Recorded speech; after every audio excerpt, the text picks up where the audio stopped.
बोलू का वर बोलू का थोडस आपसात चालू आहे वार्तालाप काय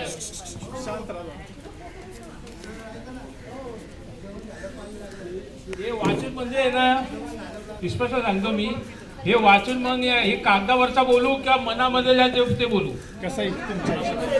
दिल से हा हे पटलं मला हे पकडा प्लीज आता मी दिल से बोलतो मग ते दिलला भिडणार कारण दिल मनापासून निघणारे जे शब्द असतात ना ते मनाला भिडतात आणि कागदावरच राहतात तर तुमची आज्ञा असेल तर मना जे आहे मनामध्ये तेच बोलतो धन्यवाद मला आज्ञा दिली आणि अनुमती दिली मनामधली जी कल्पना जी भावना असेल ते प्रकट करण्यासाठी सर्वप्रथम एक मिनिट जरा आपसात जरा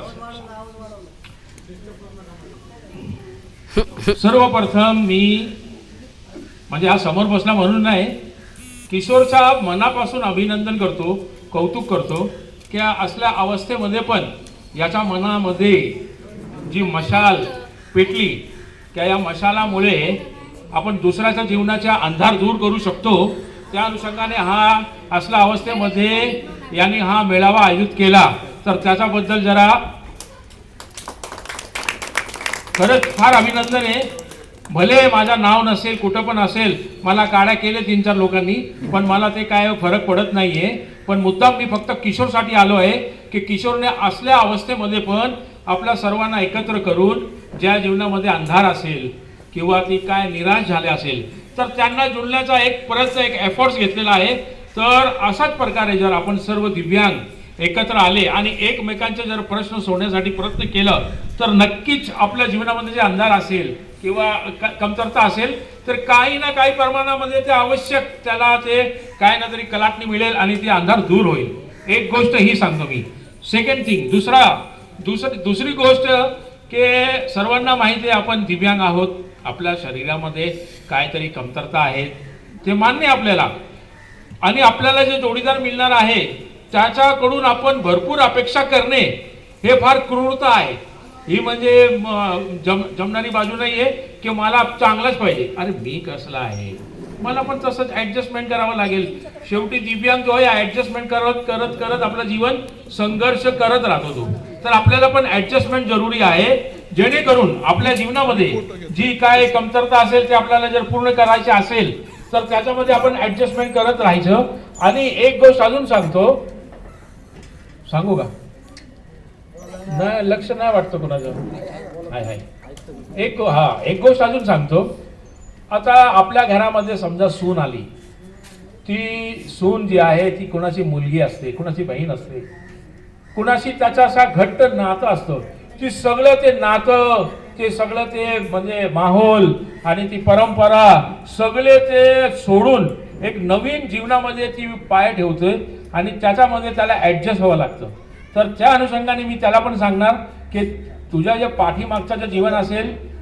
ठीक आहे चांगलं जीवन झालं पण आता तुला तुझे जे आई वडील आहे ते आता आई वडील ते फक्त चेंज झालेले आहे तर त्याला तू स्वीकार कर की हेच माझ्या आई वडील आहे जे सासू असेल आणि हा माझ्या जीवनाचा साथी आहे याची जी काय दुर्लक्ष केल्यामुळे माझी पण इज्जत कमी होईल हा माझा पती देव आहे आपण मराठीमध्ये सांगतो तर त्या अनुषंगाने त्या दृष्टीने त्याच्याकडे बघायचे आणि त्याला आपण त्याचा पत्नी नाही म्हणून तर त्याचा एक उत्तम सपोर्टर बनायचं आणि पतीला पण जे काय हसबंड असेल त्याला पण मी सांगू इच्छितो की ती पण आहे ना त्याचा पण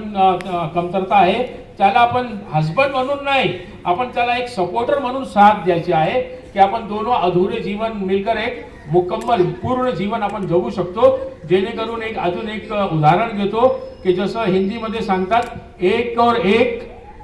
बोला की 11 वा व्हेरी गुड एक और एक 2 नसतात आपण एक आणि एक मिळून 11 झालो आणि 11 माणूस काय पाहिजे ते करू शकतात जेणेकरून आपल्या जीवनामध्ये जे अंधार आहे आपण दूर करण्यासाठी इथं जमा झालेलो आहे मी परत एकदा किशोरला सांगतो की अशाच प्रकारे तू करत राहा तुझ्या पाठीमागं जसं सांगतात की भिवू नकोस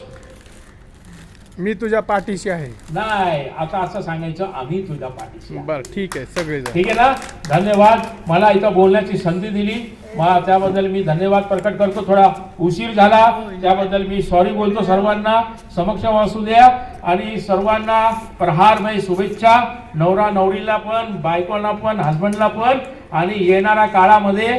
जेणेकरून इथं जर ते समारंभ घेतला लग्नाचा तर चांगलं होईल की ही आठवण परत आपल्याला काढता येईल. त्या अनुषंगाने मी इथे एक पत्र पण देणार आहे की इथं जे सगळं रॅम वगैरेची व्यवस्थित करा. पुढचा जो आपला जो समारंभ होईल त्याच्यामध्ये आपण ह्या हॉलचा परत उपयोग करू. जय हिंद, जय भरार, धन्यवाद.